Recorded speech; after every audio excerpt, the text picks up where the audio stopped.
ಮಾನ್ಯ ಅಧ್ಯಕ್ಷೆ, ಸರ್ ಈಲ್ಡಾದ್ರೆ ಒಂದ್ 2 ನಿಮಿಷ. ಈಲ್ಡಾದ್ರೆ ಅಲ್ಲ, ನೀವು ತಪ್ಪು ಮಾಹಿತಿ ಕೊಡ್ತಾ ಇದೀರಿ ಅಂತ. ಇಲ್ಲ, ತಪ್ಪು ಮಾಹಿತಿ ಇಲ್ಲ. ಇಲ್ಲ ಸರ್, ನನ್ನ ಹತ್ರ ಇದೆ. ಈಗ ನನ್ನದು ಇಲ್ಲಿದೆ, ನಾನು ತೆಗೆದು ನೋಡ್ತಾ ಇದ್ದೇನೆ. ನೀವು ಹೇಳಿ ಸರ್ಕಾರದ ಮಾಹಿತಿ.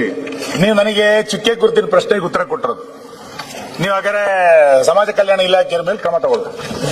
ಯಾಕೆಂದ್ರೆ ಅಲ್ಲ, ನೋಡೋಣ, ನೀವು ಹೆಂಗ ಎಲ್ಲದನ್ನ ಹಿಂಗೆ ಅಂದ್ಬಿಡ್ತೀರ ಆಮೇಲೆ. ಯಾಕೆಂತಂದ್ರೆ ನನಗೆ ನೀವು ಕೊಟ್ಟಿರೋ ಆನ್ಸರ್ ನಲ್ಲಿ ಬಹಳ ಸ್ಪಷ್ಟ ಇದೆ. ವಿಧಾನ ಪರಿಷತ್ತಿನ ಹೇಮಲತಾ ನಾಯಕ್ಗೆ ಪ್ರಶ್ನೆಗೆ ಉತ್ತರ ಕೊಟ್ಟಿರೋದು ನನ್ನ ಹತ್ರ ಇದೆ. 4 ವರ್ಷದ ಇದರಲ್ಲಿದೆ.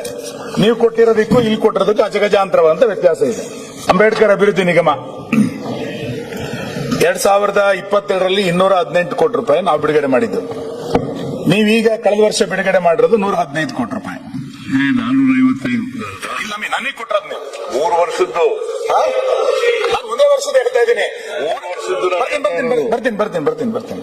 ಇಲ್ಲ, ಈಗ ಗೊತ್ತಾಗ್ಬಿಡುತ್ತೆ. ಇಲ್ಲ, ಹೇಳಿ 1 ವರ್ಷದ ಮೊದಲನೇ ವರ್ಷಕ್ಕೆ 2ನೇ ವರ್ಷಕ್ಕೆ ಅದೇ ರೇಂಜಲ್ಲಿ ಇರ್ತದೆ. ಬಾಬುರಾವ್ ಜಗಜೀವರಾವ್ ಚರ್ಮ ಕೈಗಾರಿಕಾ ಅಭಿವೃದ್ಧಿ ನಿಗಮ 22-23ರಲ್ಲಿ 600 ಕೋಟಿ ರೂಪಾಯಿ ನಾವು ಬಿಡುಗಡೆ ಮಾಡಿದ್ದು. 60 ಕೋಟಿ ರೂಪಾಯಿ. 23-24ರಲ್ಲಿ 37 ಕೋಟಿ ರೂಪಾಯಿ. 24-25ರಲ್ಲಿ 36 ಕೋಟಿ ರೂಪಾಯಿ. ಅಲ್ಲೂ ಕಡಿಮೆ ಮಾಡಿದೆ.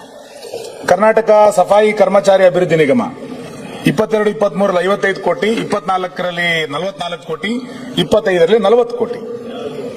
ಬೋವಿ ನಿಗಮ 22-23ರಲ್ಲಿ 1075 ಲಕ್ಷ. 24ರಲ್ಲಿ 6300 ಲಕ್ಷ. 24ರಲ್ಲಿ 65 ಕೋಟಿ. ನೀವು ಕೊಟ್ಟಿರೋದ್ರಲ್ಲೇ ಬಹಳ ವ್ಯತ್ಯಾಸ ಇದೆ.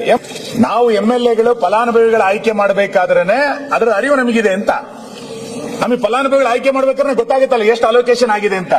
ನಂದೊಬ್ಬಂದ್ ಬಿಟ್ಬಿಡಿ ಸರ್, ಎಲ್ಲ MLAಗಳು ಕೇಳಿ ಯಾವ ನಿಮ್ಮ ಸ್ಕೀಮ್ಗಳು, ಅದು ಸಮಾಜ ಕಲ್ಯಾಣ ಇಲಾಖೆ ಇರ್ಬೋದು, ಬ್ಯಾಕ್ವರ್ಡ್ ಇರ್ಬೋದು.